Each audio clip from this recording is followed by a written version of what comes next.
quick video on how to start a siphon with a fish tank vacuum. Dip the whole tube inside, lift it up so that the water will start flowing down.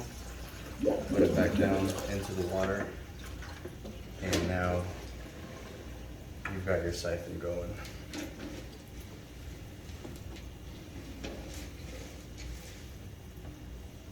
You want to drop all the sand, kink the hose.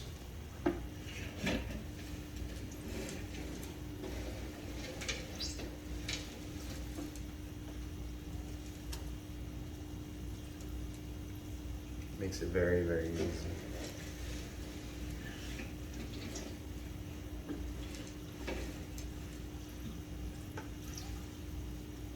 And then what I like to do when the bucket fills up is take the end of the hose, put it back in the fish tank so that I don't have to start the siphon again. You could now take this bucket out, dump it, come back, and then do it all over again.